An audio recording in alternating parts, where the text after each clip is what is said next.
गुरुर्ब्रह्मा गुरुर्विष्णुः गुरुर्देवो महेश्वरः गुरुः साक्षात् परं ब्रह्म तस्मै श्री गुरवे नमः तस्मै श्री गुरवे नमः तस्मै श्री गुरवे नमः.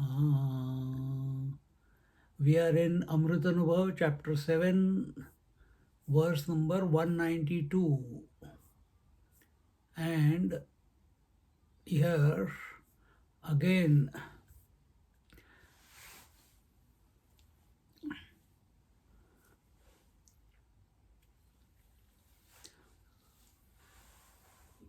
when there is a sequence established in consciousness, then it is called as time. Once the attention is kept focused on consciousness, time, which is only an illusion of movement, stops. When our attention is on the water, then the importance of wave disappears. It's a very objective example of water and wave, but when we take the same simile and apply it subjectively, when we put our attention on the consciousness, which cannot be perceived by the experienced by the mind, but it is thinking about it, then the thought waves by themselves stop erupting. It will lead to a conclusion, it will lead to a conscious silence. And in this way, this wave of thought is tied up in the next OV, but is quickly followed by another set of examples as if to reinforce the thought. This is the technique of abhyasa, where a theme is repeated through different examples from different angles. So what is this one, 192? तया सारिखा ठावो हा निकराचा आत्मभावो येणे का पाहो न पाहो लाभे. Like the status of Yoga Bhumika, the Supreme Self is beyond limitations. Hence, it is ever possible to talk about seeing and not seeing in the Self. So, here, Swamiji gives the commentary. This would be the acme of the supreme state of Atma Bodha or self-realization, when all the senses are experiencing all the objects at the same time. This was the exercise we gave last time. All the senses experiencing all the objects at the same time. That is the supreme pure existence that is manifesting as I. Now don't go out and keep looking at everything and I am experiencing the whole world at the same time. You try to see everything at the same time with your vision. Try to hear everything, every sound by your ear at the same time. You'll go beyond the sound, you'll go beyond the vision. That is the supreme pure existence that is manifesting as I. In this being, where becoming is happening, the being is in no way compromised like an compromised. So what does it mean? Becoming means appearance of Triputi means becoming. When referential I appears in the mind by way of thought, and what is that reference due to which the I thought is appearing? Some object, some idam.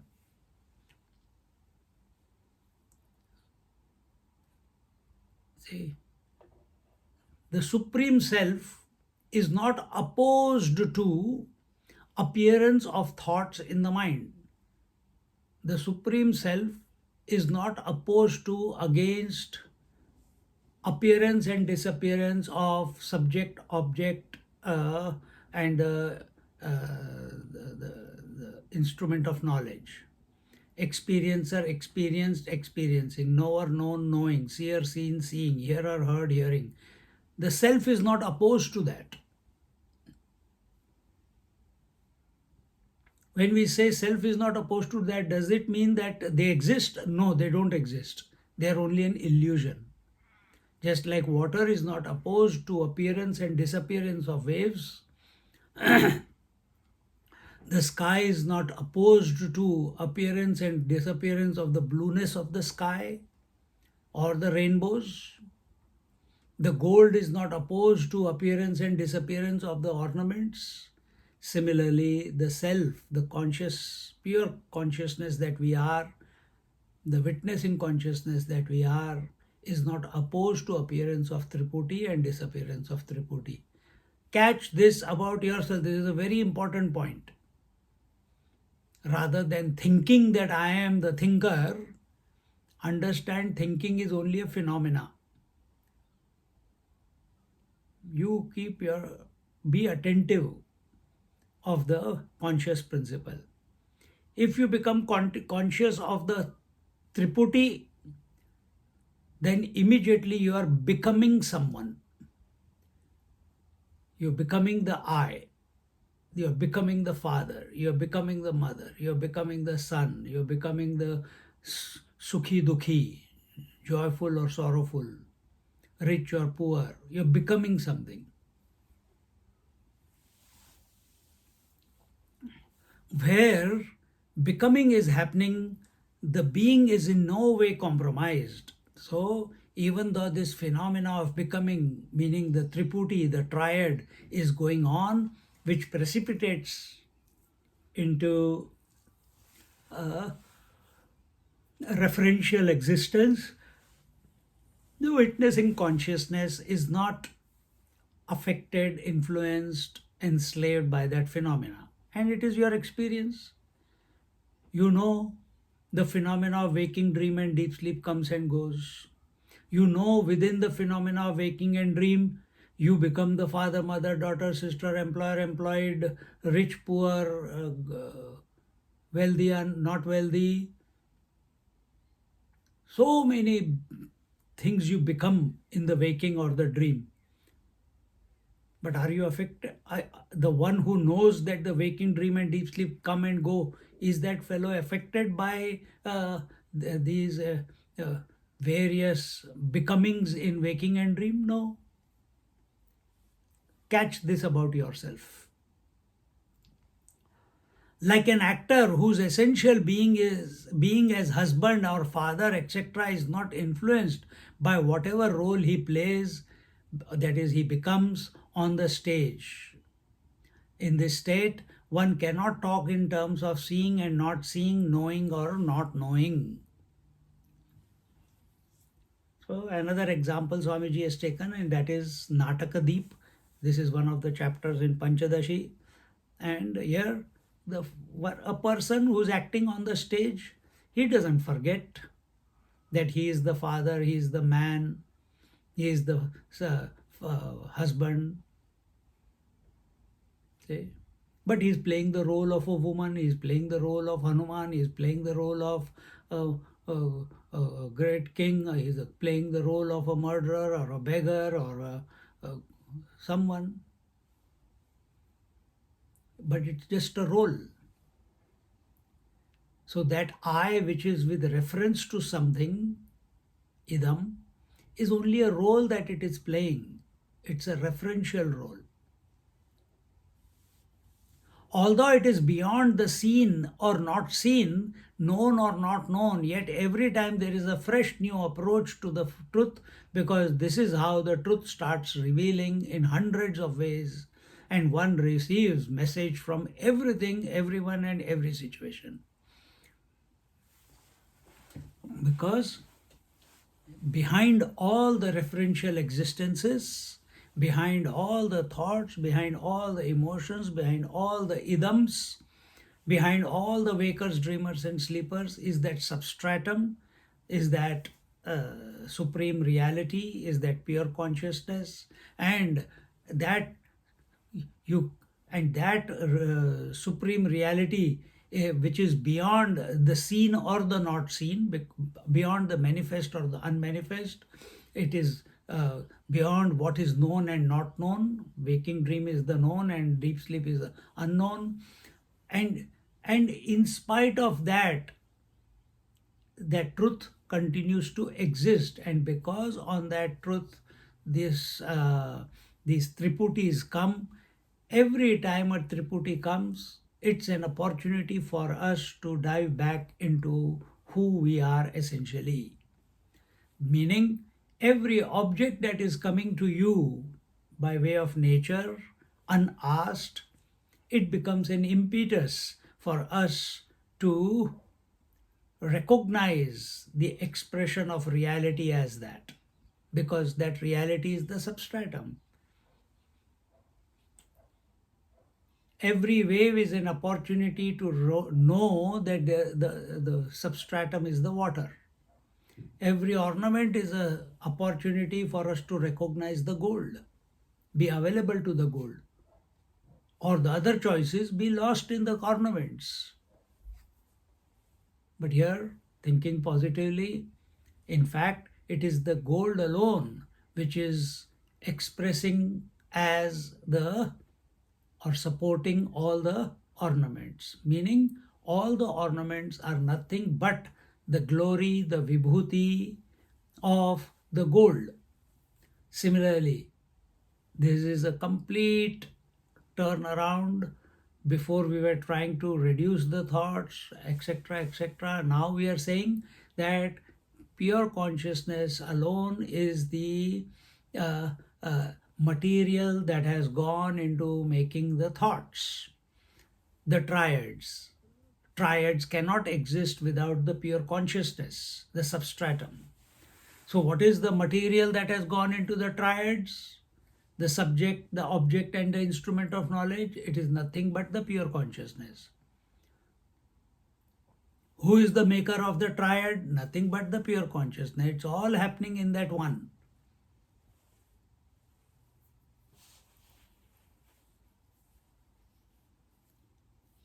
Rather than thinking how it has happened, how that one is appearing as uh, and get confused and waste your time, you focus on being the pure consciousness, and all your loose ends, meaning all the unanswered questions, will come to a stop, because once uh, you are abiding in the self as the self, or there's no questions to be asked after that. There are no questions remaining because there is no one to ask the questions. The one who is asking the questions, the one who is having the doubt, is a referential fellow.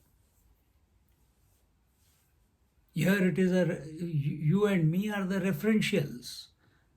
I am talking because you are there, and you are listening because I am talking. Reference. Speaker and the listener.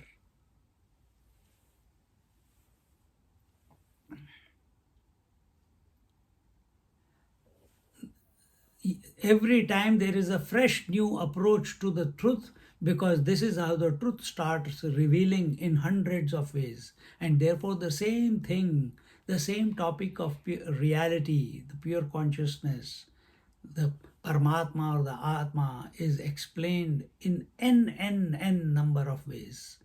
Therefore all the different types of scriptures, the same thing is explained by way of Patanjali, by way of Bhakti, by way of Kundalini, by way of Kriya Yoga, by way of Agori, by way of devotion, by way of Jnana, by way of Sankhya, by way of Raja Yoga.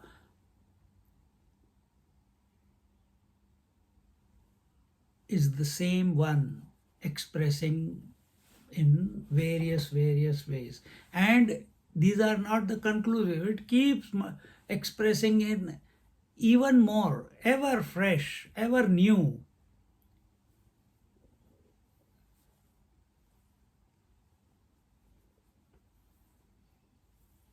and one receives message from everything, everyone, and every situation.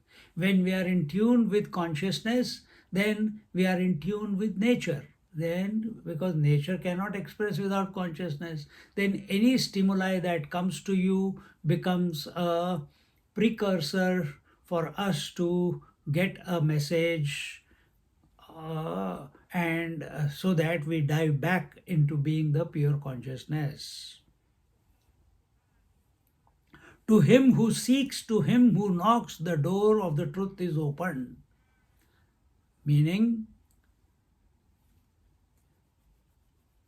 we say, if you walk the step, then if you walk one step, the Lord will walk 10 steps towards you.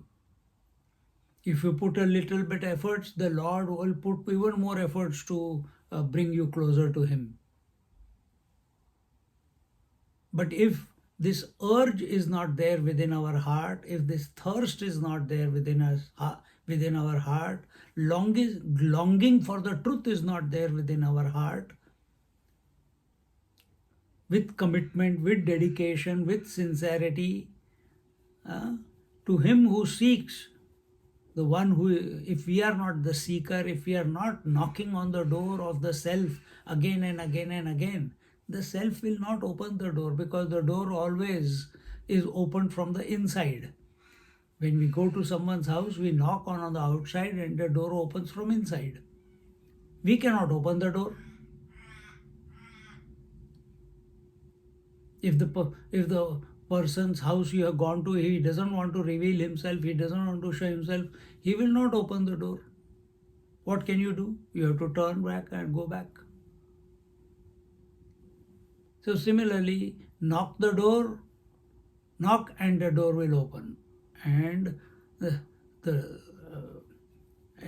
only one who can knock is who has come to the door. Have you come to that that sandhi period which we talked in the previous verses? Have we come to the point of being the witnessing consciousness? Are we taking every stimuli that is coming as an opportunity to knock on the door of pure consciousness? Or are we lost in the relations? Are we lost in the possessions? Are we lost in the survival?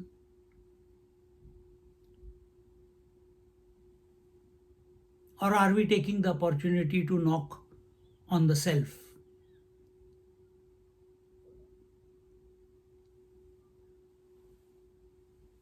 See, if a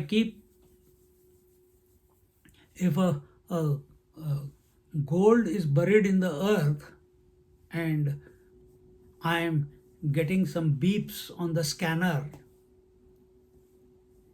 if this is the point where the gold is, and I keep digging little bit here, then here, then here, then here, then here, then here, I will never reach the gold. I have to keep hitting at that point which was indicated by the scanner again and again and again with patience, and one day the gold will reveal.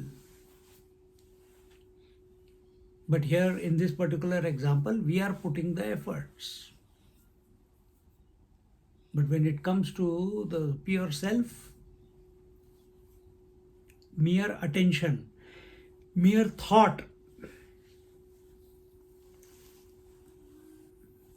mere appreciation of that unknowable. You cannot know the self by way of thought, word, or deed. You cannot know the self by way of experience. You cannot know the self by thought or by mind or intellect or by senses. But while we are talking now and discussing it, we know that there is something at the back on the surface of whom all this dialogue is taking place. This whole creation is existing. We can appreciate it. And in that appreciation, don't forget that principle, that substratum.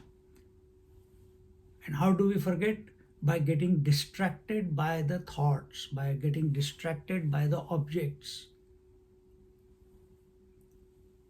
And the moment you get distracted by the thoughts, immediately the individuality comes up. See, this was given in the Kathopanishad. Dattatreya Bhagwan lived in this world, did not react, but got a message from everything. Only when one is able to receive a message can one deliver it. This one is called the messenger of the God. It can be a word, it can be the speech of someone, it can be some book, it can be some picture, it can be the passing breeze, it can be the buzz of a bee, it can be the blooming of a flower, it can be a fruit dropping from a tree, it can be a shooting star, it can be the setting sun or the rising sun, it can be the moon or the various phases of the moon. Everything can become a stimuli. And but the question is, are we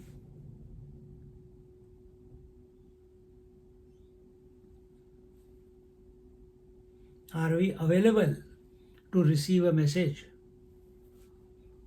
Message will be received when we are not caught up in the play.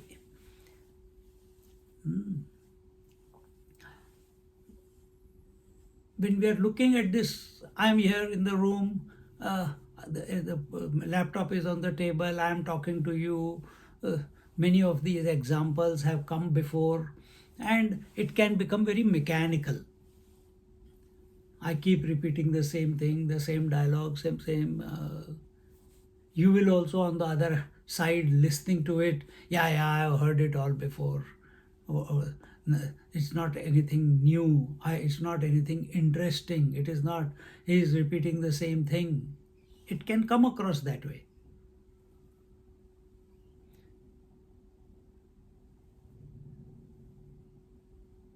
And why are we both saying that it is the same and you are saying it is the same words? Because we have gone back into the memory.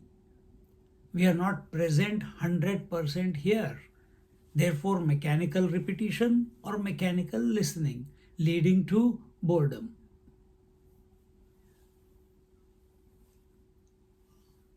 Not leading to enthusiasm, not leading to abidance, but leading to boredom. We have done that. Tell me something new. This attitude comes about because we are not available. We are not alert. Towards what? Towards the substratum. And when we become available to the substratum, then anything in this creation comes, it becomes the messenger of the divine.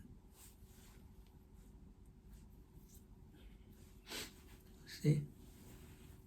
In this way, Jnaneshwar Maharaj indicates the Olympian heights of the supreme knowledge, beyond which nothing is to be known. The path of unfoldment to the supreme height is paved with many trios. The path of unfoldment to the supreme height of abiding in the supreme consciousness as the supreme consciousness, here Swamiji is saying, this path of unfoldment to the supreme height is paved with many trios. This is the meditation that we did today. We'll just contemplate on it further. The first trio is the simplest with reference to the individual, the experiencer who is other than the experienced and the experience. This is the first step indicated by the second boon asked by the Nachiketa in Kathopanishad. So what is that? It is all our experience that I am experiencing the table. Table is separate to me. I am not the table. This is a table. I know this is a table. I am not the table.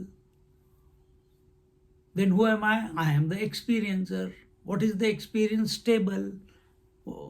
And what is taking place with the interaction between the experience and the experiencer and the experienced? Experience is coming about. This is the first step. To recognize that we are continuously going through this triad of experiencer, experienced, and experiencing. After that, we can break it up into further. So right now the experience is going on. Now you can break it up, that there is that experience can be divided as hearer plus seer, for example, with reference to listened to, heard plus seen. So hearer is with reference to heard, and seer is with reference to seen. And as a result, seeing is taking place and hearing is taking place because of the two interactions. Because the seer cannot see without seeing. So you can divide this into as many as you want. So this is the first step. What is the next one? Okay, here it's still going further. In the Nachiketa, tell me about the Swarg Agni by which I can go to heaven. Here in English it says Swarg Agni, but there it was told Vaishwanara Agni.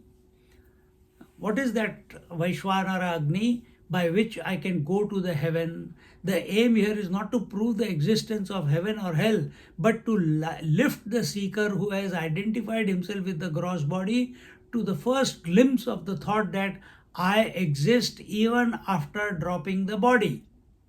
So also prarabdha etc. is important only so far as it leads to the knowledge that I exist beyond the limits of the trio.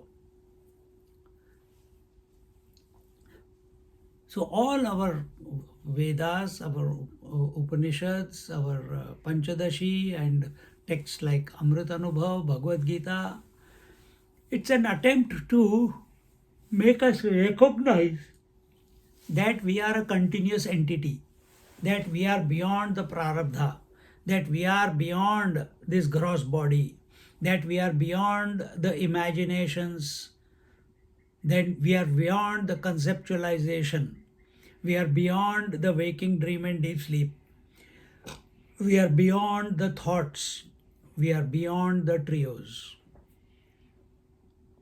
Then who are we? We are the transcendental one, in essence.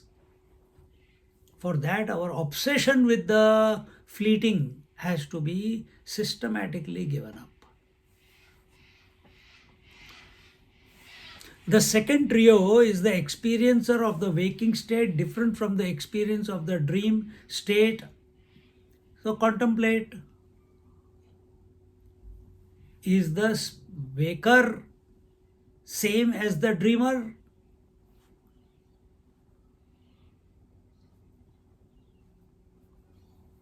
No.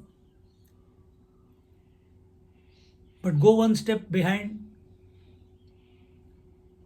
The one who is experiencing the waking state, the one who is able to make this statement, yes, yesterday I was going through the waking state, day before yesterday I was going through the waking state, so many years have passed by, every day I know the waking state came and went. Who said this? Is he the same person who says that yes, I experienced the waking state and I also know there was a dream state which came and went? Is that knower, the witness of the waking state and the dream state, day in and day out, is he the same or is he different? Wakers are different, dreamers are different, but the one who knows the waker of every day and the dreamer of every day, is he the same or is he different? Contemplate. Because that's the real you.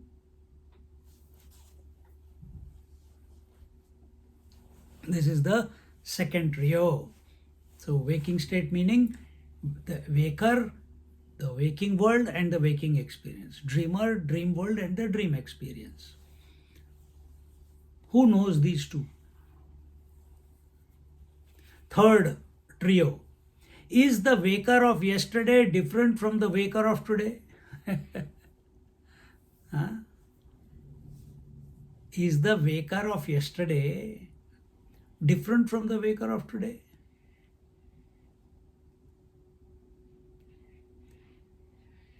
The waker, with reference to the waking world having the waking experience of yesterday, is that waker the same who is appearing today when you got up, with reference to the waking world and the waking experience? Because if it is the same, is the world also the same from yesterday to today? If not, we already know that this referential being with reference to the waking world is appearing every day and disappearing every day. It's not the same. But do you feel? If it is not the same, but you are the same, then which one are you? Are you the waker of yesterday? Are you the waker of today? Or are you the witness who was witnessing the appearance and disappearance of yesterday and the appearance of today's waker with reference to the waking world? Fourth trio is the experiencer of object. A different object A is different from the experiencer of object B from the same point of expression. Now, this is to be assessed within ourselves. Is the experiencer of object A, suppose I am the experiencer of object A called the table. I see the table. Then object B, laptop. I see the laptop. Is this I, the I which expressed as the seer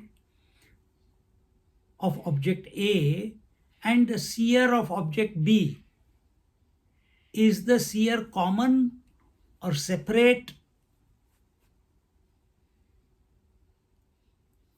What is the situation? Inquire.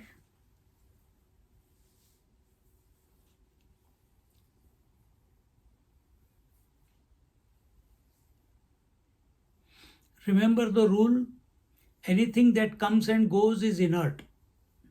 So if the waker is coming and going, he is inert. If the experiencer is of object A is coming and going, and object B is coming and going, then the experience is also inert. But do you experience yourself as an inert? Dekho. Inquire. Don't live at default level, accepting just what everyone is accepting, you also accept. For that we have to get out of the entanglement. For that we have to get out of the entanglement. The only way to get out of the entanglement is contemplate on the substratum. If you contemplate on the thoughts, what is the consequence of this? What is the consequence of that? Why did this thought come? Why did that thought come? You will not be able to transcend the thoughts, the trios. Until and unless you are not subjective in all these trios, you cannot transcend the trio. That's why the inquiry is initiated here. The fifth trio, in the womb of every thought, a trio is born. And the consciousness reflected with reference to that thought is the Chidabhasa, or the knower of that thought. In the womb of every thought, a trio is born. So, what is in the womb? The unmanifest trio. When it manifests, the trio becomes manifest, which was unmanifest before. And the consciousness reflected with reference to that thought. What is the consciousness that is reflected?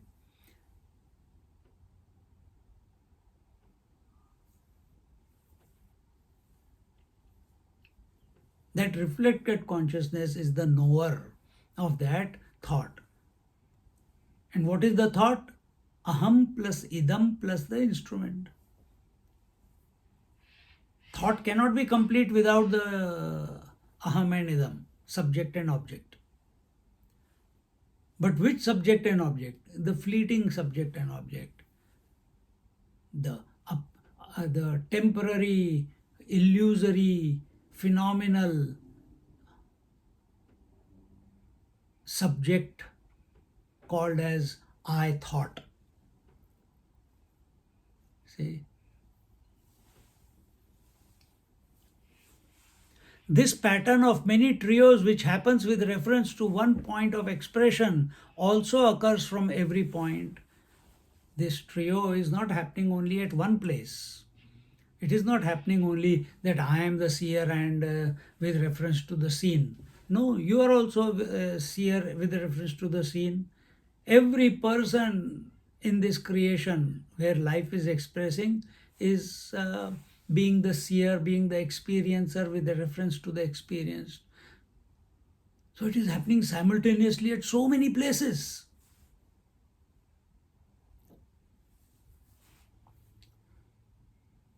See? This pattern of many trios, which happens with reference to one point of expression, also occurs from every point. So what is that one point of expression? What is that one point? Water is that one point. And where is the trio of waves appearing?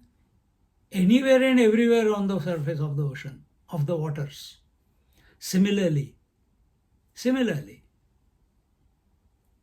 the trio of thoughts is not only appearing in the consciousness that I am, it is happening everywhere, in you, in him, in her.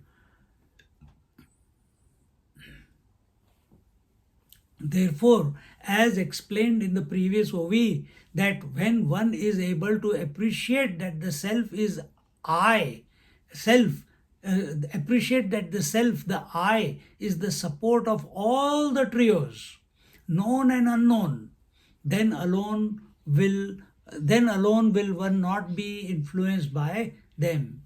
When we do not accept ourselves as the fleeting I, when we do not accept ourselves as the temporary finite I with reference to the objects, when we accept ourselves as the witness I, the witnessing consciousness, that I which knows all the wakers, dreamers, and sleepers. So what are you appreciating? Not being the knower, the experiencer, the seer, the hearer.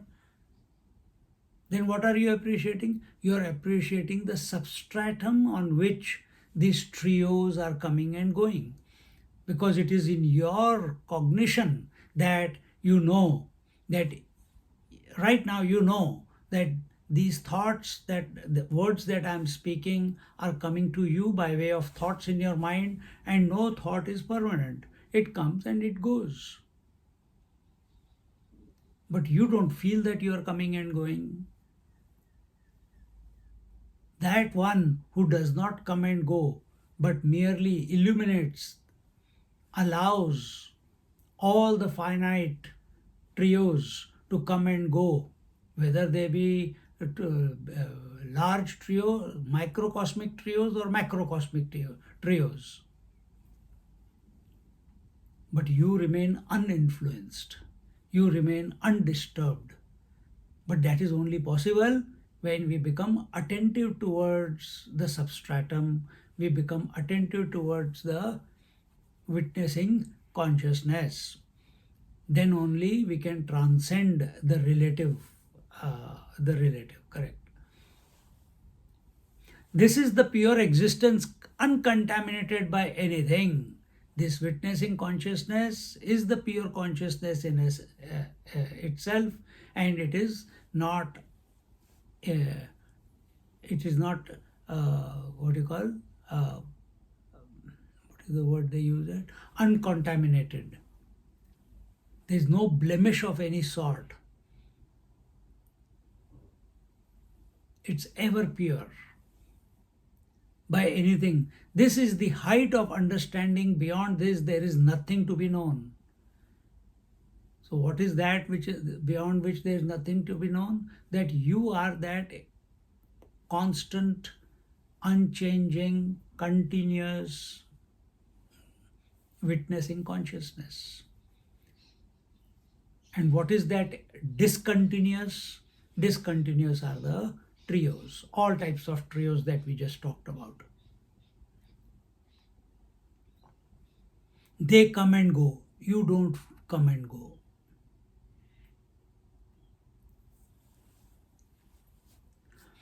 One can neither see or not see. This is called peak of Yoga Bhumika, the self-realization.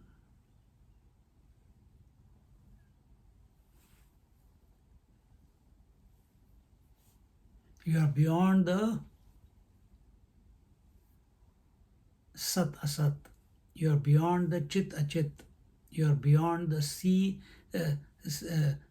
and not seeing. You are beyond knowing and not knowing. You are beyond experiencing and not experiencing. Therefore, it is called as experienceless experience. See? Recognize this. Come to this disposition even while listening. Why we keep repeating this while listening? Why do we insist don't contemplate afterwards? You can. You have the freedom. Because we don't want you to get into a thinking that I will collect information now and posthumously I will come to realize. So, we are not looking for an experience after the death. We want to come to abide in the truth here and now.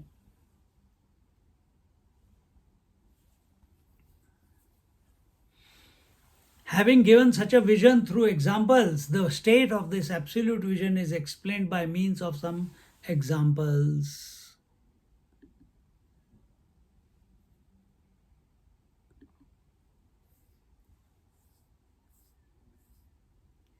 काही आपुलिये भूमि के आरसा आपुले निके पाहो न पाहो शके हे के आहे. Is it worthwhile to argue and conclude whether the mirror can see or cannot see its clean surface? This is very similar to, can the eyes see the vision? No. Can they illuminate the vision? No. Can they see themselves? No. Is it possible or worthwhile to inquire into whether the mirror can see itself or not? Similarly, is it worth discussing whether I can know myself or cannot know myself? It is an impossibility. You are.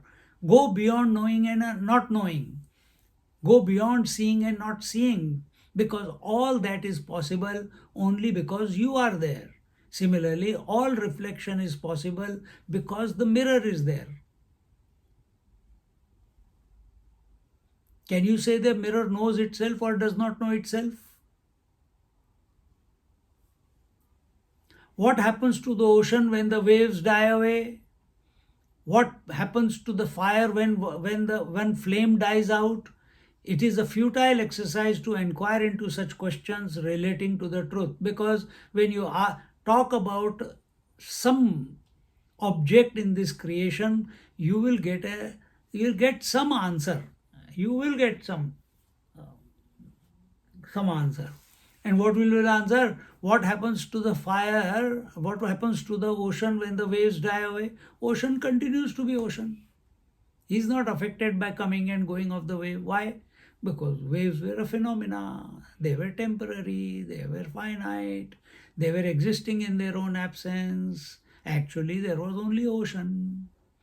What will happen to the fire when the flame dies out?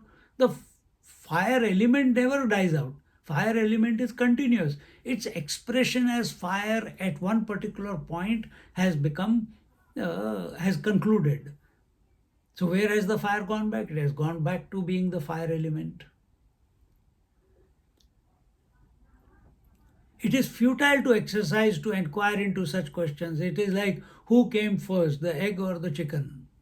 And we keep getting lost in that and never come to the right conclusion, because getting lost in that cause and effect, we are missing the target.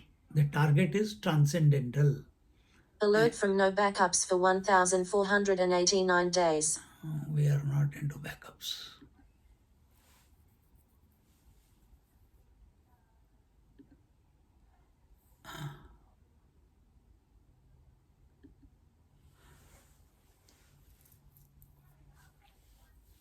So when it comes to the truth, come to the witnessing consciousness, think systematically, clearly, and this is not the only way. So many ways Jnaneshwar Maharaj has presented since the beginning of this text, and a beautiful commentary by our Swamiji. The best expression of the truth is absolute silence. Maunam vyakhyat prakatite parabrahma tattvam yuvanam. This silence is not the opponent of noise.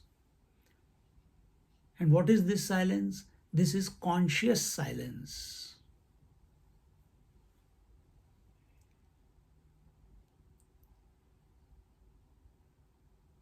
And you are that conscious silence.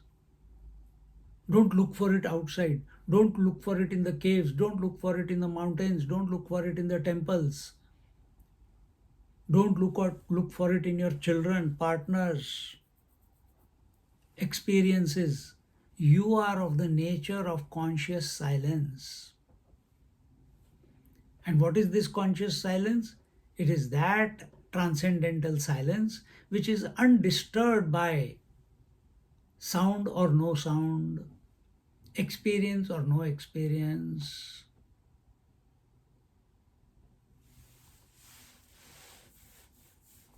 It is the silence of Sri Ramachandra, who accepted when the throne was offered to him, who also accepted when it was denied to him. No reaction. But how do we live? Little bit cold, put the heater on 25. Little bit hot, put the cooler on 15, 16. And continuously we are in a yo-yo. We want instant gratification, no patience, no perseverance. I hate this, I dislike that, I love this, I love this. अरे तेरी की देखो,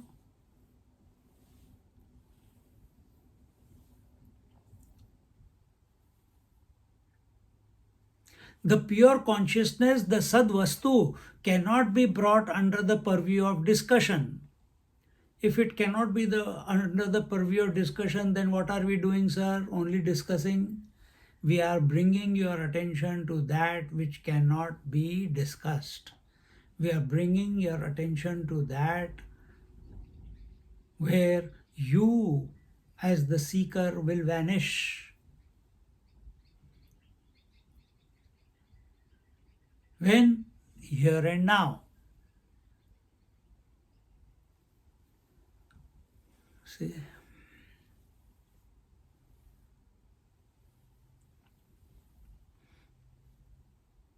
The Sadvastu cannot be brought under the purview of discussion. How can you discuss about that which is without any form, without any qualities, without any attributes? And Jnaneshwar Maharaj has already the attributes of Satchidananda, that also he has refuted. He said the word Sat is used for cancelling the Asat, Chit is used to cancel the Achit, Ananda is used to cancel the Dukkham. So you can't even, he clearly says that all the words Sat, Chit, Ananda, Nitya, Shuddha, Buddha, Mukta, Swarupa, they are all abuses to that infinite reality. Abuses. On one hand, you say the truth is, the reality is, yato vacho nivartante aprapya manasasaha. It's beyond words and beyond the comprehension of the mind. And then you use the word Satchidananda. Then you use the word Nitya Shuddha Buddha Mukta Swarupa. Then you use the word Ekameva Dvitiya. Then you use the word Sarvatmaikya Bodha. Then you use the word Sarvam Ka Akhilam Brahma.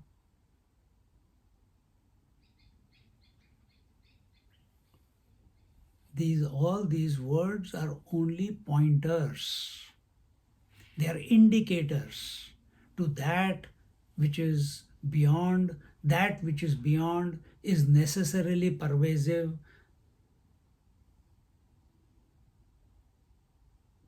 And that which is pervasive, that which is beyond, is the truth. And that I am. That I am.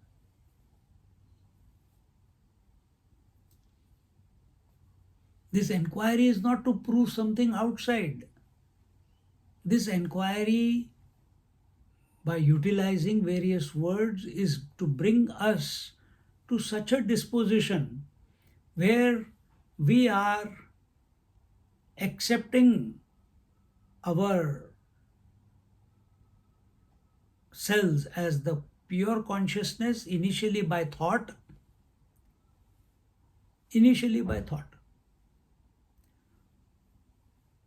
And thinking in this manner, whether the thought is there or not there is no corruption in who I am, the substratum.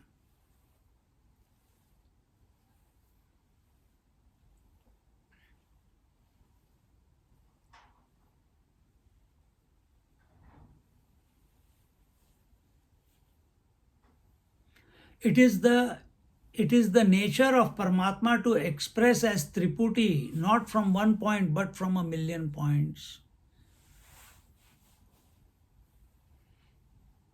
It is the nature of the gold to express as ornaments. It is the nature of the water to express as waves. Not only one place. Now only when this wave dies, then I'll appear as another wave somewhere. No! Water appears as wave at multiple points at the same time as wave.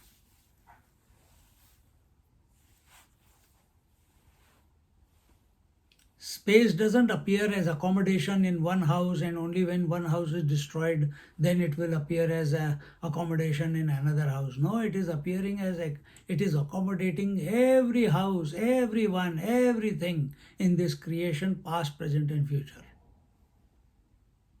That is our observation.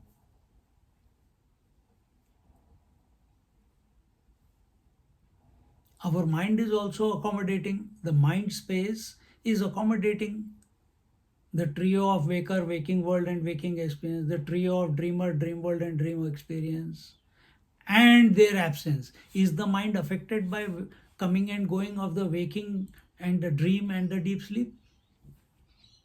They are coming and going. Mind is continuing to be mind.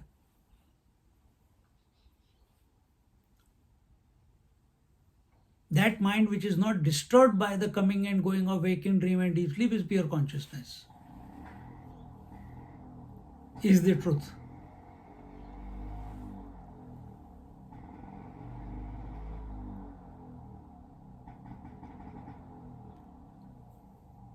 Our angle of approach is not to discuss, is not to argue, is not to hair split logic. And even if we are doing that, our attention is clear. We are doing that so that we recognize that we are the substratum, we are the unaffected one. We are the transcendental one, in essence. If we get lost in the logic for the sake of logic, then you are lost. We have lost the plot.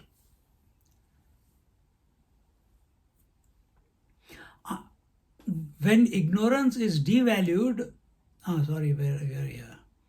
It is the nature of Paramatma to express as the Triputi, not from one point but from a million points. So there are thoughts appearing in my mind, which is an expression of Triputi. There is thought appearing in your mind, in everyone's mind on this planet. Someone is dreaming, so there is a subtle Triputi. Someone is waking, there is a gross Triputi. Someone is in deep sleep, there is no Triputi. But how many? So many billions of people. How many Triputis? Oh my God. You can't even imagine. But you can appreciate that yes, it is that same. Everyone is consciousness. Consciousness cannot be many. It is one. Just like water cannot be many, water is one. And the Triputis are, it's supporting all the waves on the water. Water is supporting all the waves. Similarly, consciousness is supporting all the Triputis.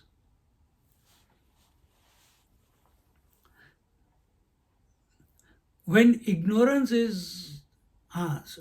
so there is really nothing to discuss about what happens on the relative plane.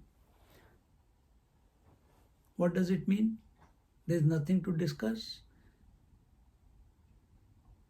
We have devalued everything in the relative. Everything that comes and goes, what comes and goes? Triputi comes and goes. We have devalued and given it zero importance. Now the importance is only to the substratum. Appreciation is not of that which is coming and going, the wealth, the relations, the disease, the ill health, the good health.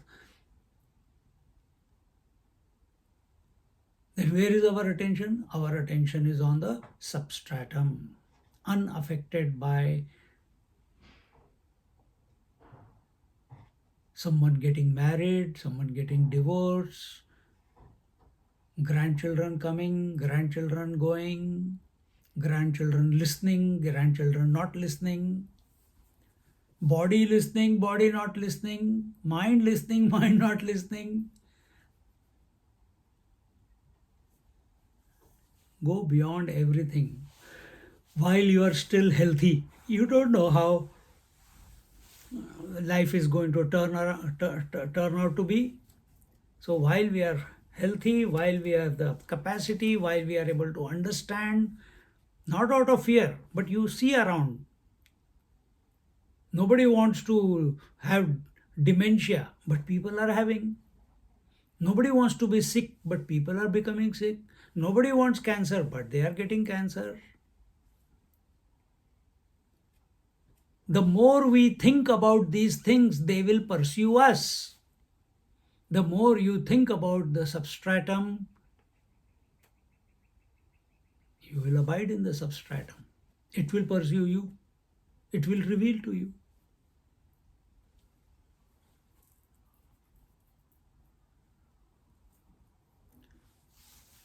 When ignorance is devalued, knowledge is also devalued. So when ignorance is devalued, then knowledge by way of thought is also devalued. Then knowledge by way of my nature is valued. Because if you want to use the word Atma, the self, it is all knowing. It is all that there is.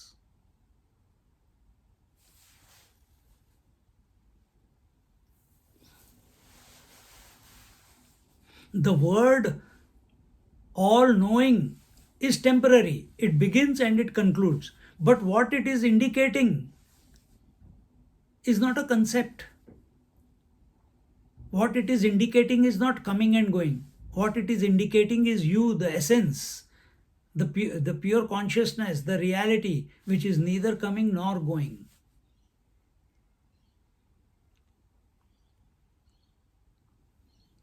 देखो, I am that knower who is in the knowing as well as in the not knowing. I am that in whose presence everything appears and disappears, manifests and unmanifests. Accept yourself as that, once and for all. Therefore, at some point or the other in one's sadhana, it is advisable to drop reading, arguments, discussions, and expose the mind to silence.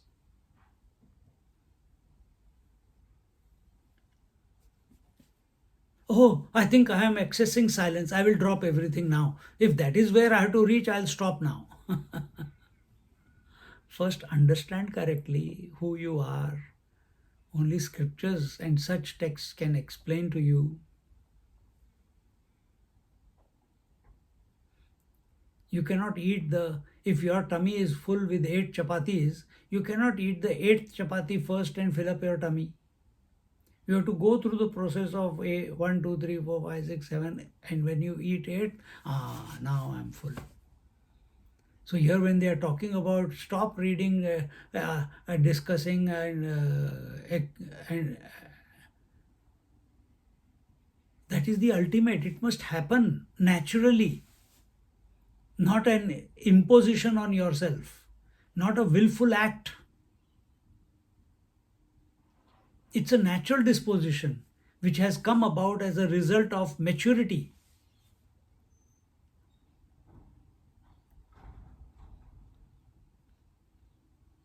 That you have gone beyond the words, that you have gone beyond all objectivity. And a natural silence is taking over from taking over.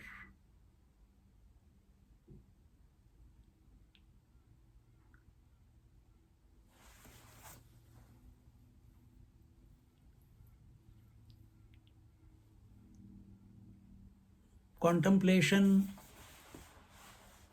satsang must result in this.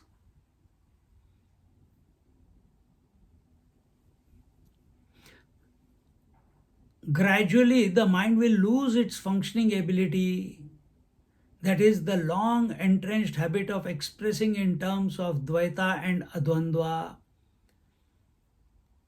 So, what is the Dvaita and Dvandva? The dichotomy of thought, dichotomy of subject object, the dichotomy of is and is not, the dichotomy of experience and experience or no experience, manifest or unmanifest, appearance or disappearance. All these are opposites, they are existing, coexisting. And this is language. Another word, expression of that dichotomy is experience less experience, knowing less knowing. They are words. What have you understood?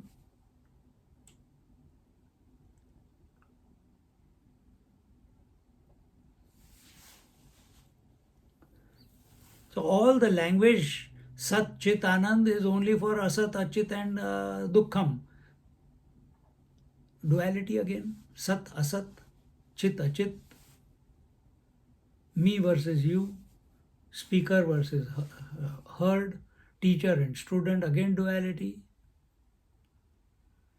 All this must eventually conclude in conscious silence. Eventually, this particular habit will be atrophied by disuse. What is atrophied? Atrophied or atrophied? Atrophy means that when, like nowadays, we are all typing and we have stopped, we are not using the pen and paper to write so many things, so much. So now when I sometimes take something to write, I find it difficult to write. Because of this frozen shoulder, I'm not using this hand too much. And because it's always hanging here and resting, if I have to lift it, it takes a lot of energy to take it up. And it starts hurting. Why? Because it's in disuse. When something is in disuse, it becomes non-functional. When this habit of uh, talking in terms of Dvaita and Dvandva, in duality and dualism, when this is not employed on a regular basis, it falls into disuse, it loses its strength, and it becomes dysfunctional. Why? Your attention is on the conscious silence. And eventually, this particular habit will be atrophied by disuse. When you don't use it, it becomes dysfunctional. This is the state of being with one's own self, where everything has become dysfunctional. Logic doesn't work, thinking doesn't work, concepts doesn't work, logic doesn't work.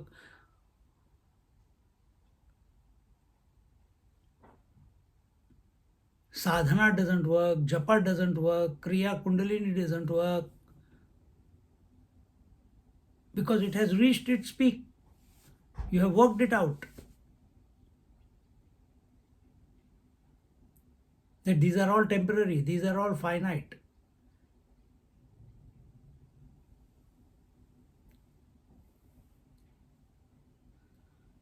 And the moment that realization happens, that by thinking I can never come to be the self by thinking. I am the one who is beyond thinking and no thinking. If you are into the thinking and no thinking, or thinking about thinking and not thinking, you are still in the relative. But if you are beyond, then whether you are not disturbed if thinking is going on in the mind, and you are not disturbed or happy because there is no thinking, you are just being yourself. That is the conscious silence. Conscious silence is not opposed to thinking and not thinking. Conscious silence is not opposed to words or no words, experience or no experience. It's transcendental. Opposition means reaction.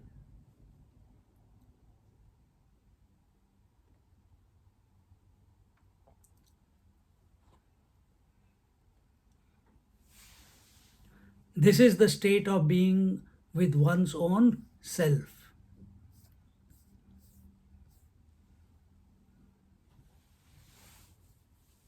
Another example of the face with reference to the mirror is taken up. Samora pathimoria mukhe ho ye arisiya achunitaya pratitaya ho aveka. The face is considered to be in front or back with reference to the mirror.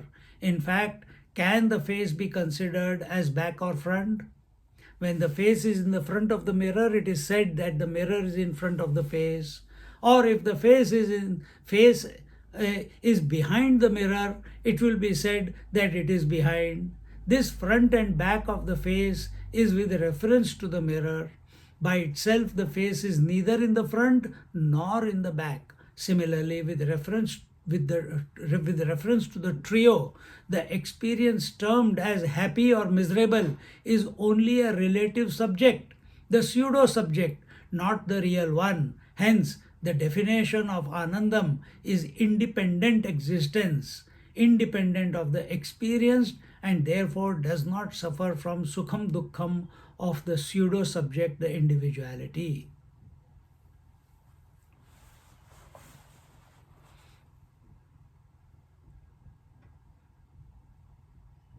If the mirror is at the back, I am in front of the mirror. If the mirror is in the front, I am behind the mirror.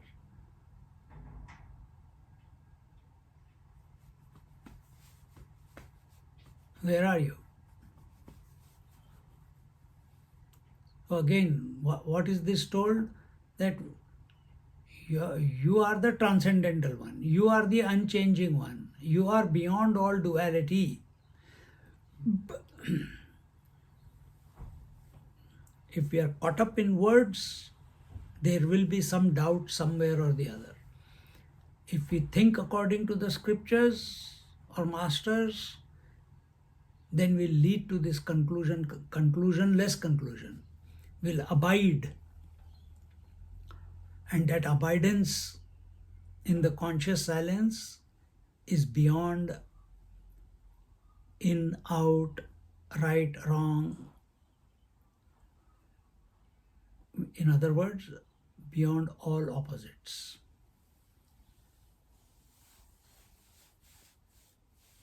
Sukham dukkham is only for the pseudo subject. Pseudo subject is which one? Gaunatma is the pseudo subject. Sukham dukkham is for the husband, for the wife, for the father, for the mother, for the uncle, for the auntie, for the parents. Where are they? Existing in their own absence. Where is duality? Existing in its own absence. Where is the wave? Existing in its own absence. Actually, it is nothing but water. Where is the ornament? Existing in its own absence. Those people, those seekers who have taken objectivity as real and defining themselves with reference to the objectivity, they will suffer. The transcendental one does not suffer. Therefore, it is Anand. Or Anand is that which is transcendental. It is not dependent on. The father is dependent on the children. If there are no children, nobody there to call him father. Father of the nation. Because so many subjects are there in the nation. That's why Bapu, Bapu.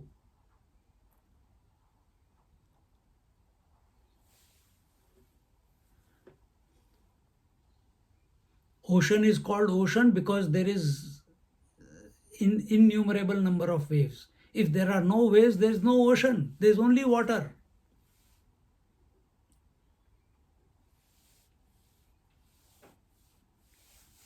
So this becoming free from the referential existence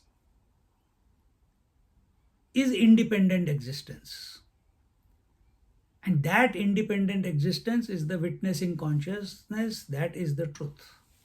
That is our reality.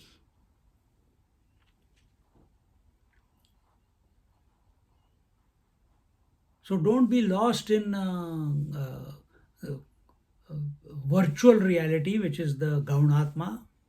Don't be lost in the illusory reality or the pseudo subject, which is the Jivatma. I am the father, I am the brother, I am the husband, I am the so on. But when all those things are taken away, then I am the body. With reference to the body is this pseudo second closer. This is the source of all other virtual eyes. But what is the source of all the virtual eyes?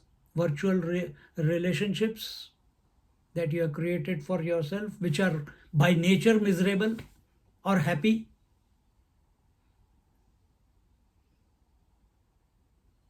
That I am this individual. Even this individual you are not. That we have to realize. And this you cannot, if you are lost in the relative, at the virtual level, at the worldly level, and you have not even come to understand that this Jiva Atma, this I as this body is the source of all other virtual eyes. All you have to do is just understand and accept and be convinced, not because I am saying it or any Mahatma is saying it. It is because you have come to realize, you have become convinced that yes, that is so. Yes, at this moment I get carried away, I get pulled into the virtual eyes many times. But I am working on it. I am the Jivatma. My identification with the body is creating all the other virtual eyes. This umbilical cord has to be cut. I cannot stop being a mother, I can't stop being a father, I can't stop being a husband, wife. Then what to do? Secretly keep working on I am not the body. How do you do that? All these examples, all the chapters that we have done till now. Contemplate that you are the witnessing consciousness.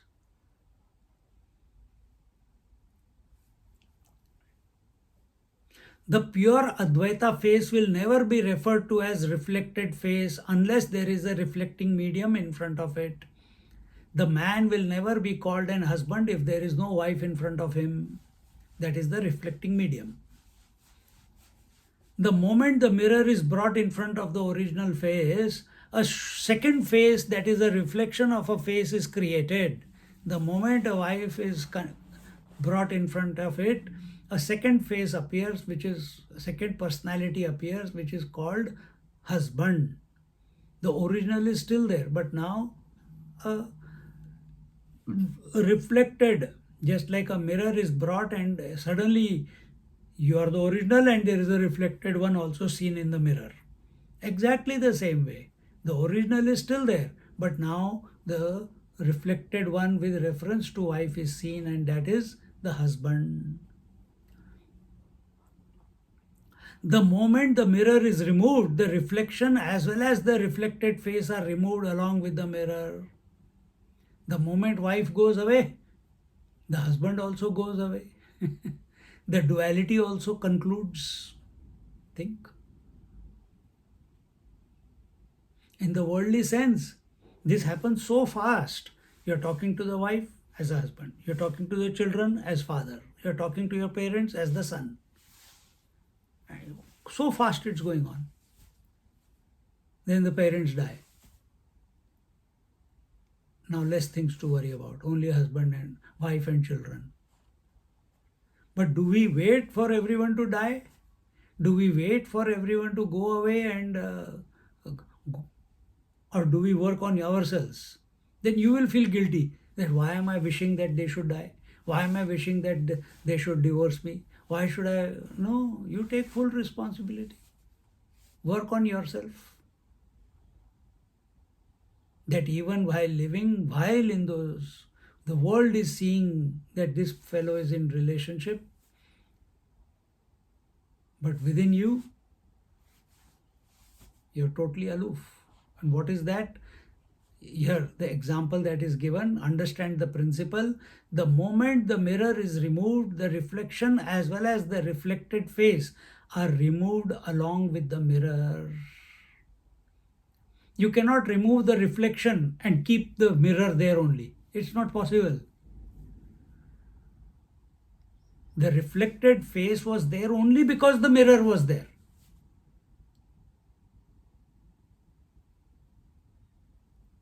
I remove the mirror, reflecting medium. Will the reflected face be there? Not possible. Can I remove the reflected face without removing the medium? Not possible. So the moment the reflected, the mirror is removed, both the reflected face as well as the reflection is removed along with the reflecting medium. All the three go away. This oneness, this absence of two-ness is emphasized again and again by Lord Krishna in Bhagavad Gita. See how deep and with what clarity Jnaneshwar Maharaj is presenting this, and our Swamiji also. This comes in chapter 6, verse 29, 30, 31. I, the pure self, is independent of the experiencer or the object of experience. These two get cancelled in their mutual dependence, just as the reflected face and the reflection are in mutual dependence. But the pure face is not affected when the mirror is removed. So also, the pure self is not affected whether there is an experience and an experienced object, because they get cancelled in mutual dependence. What remains is the pure self. In other words, pure self is never corrupted, whether referential existence is there or not there. Thought is there or not there. Duality is there or not there.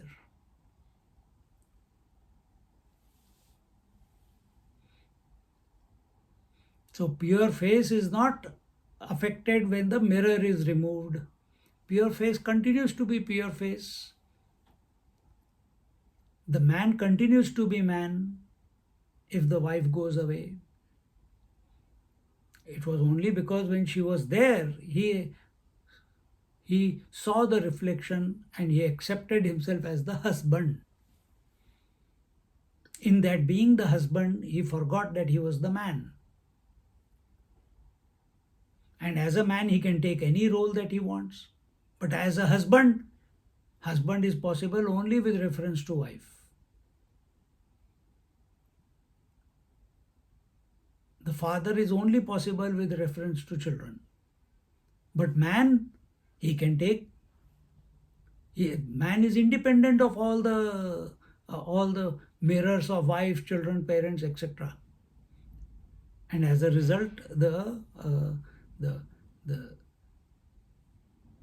pseudo personality, the husband, the father, the son.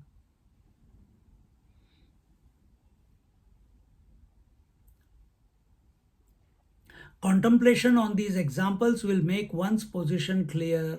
All doubts will be cleared and answered from within, not from without. Because outside you are dependent on the words. Words are finite. If we don't have the right approach when we are using the words, which is listen to the words, but our attention is on the witnessing consciousness, on being the witnessing consciousness, then it may click.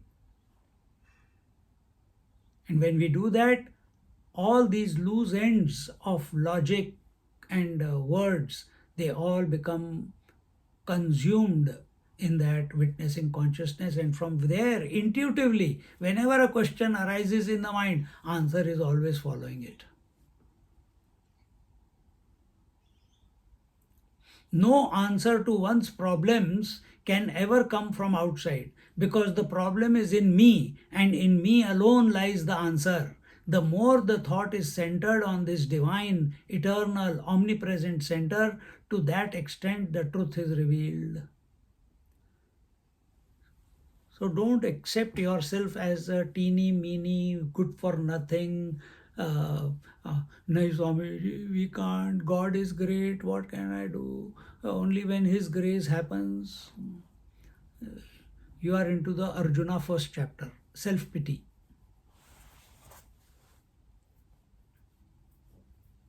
Then only God can help. No self-pity. There should be full confidence, full courage that I am the source.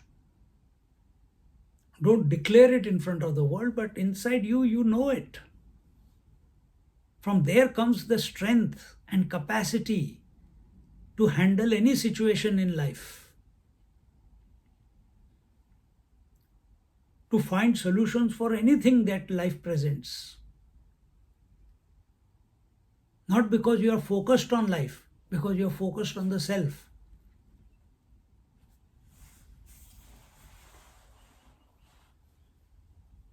Self is complete. Self is all-knowing.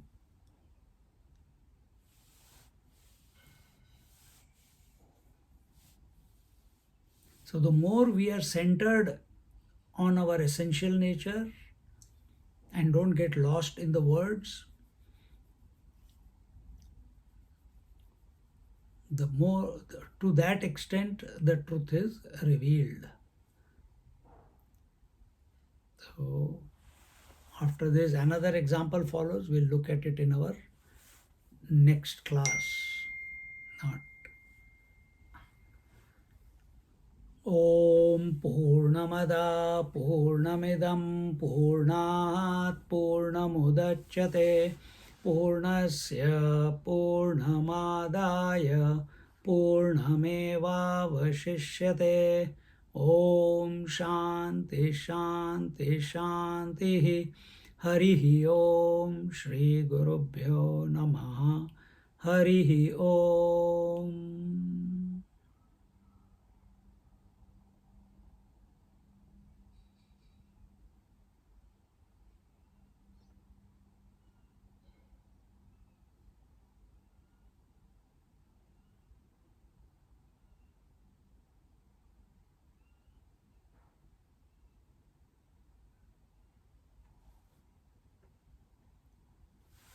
Hari Om.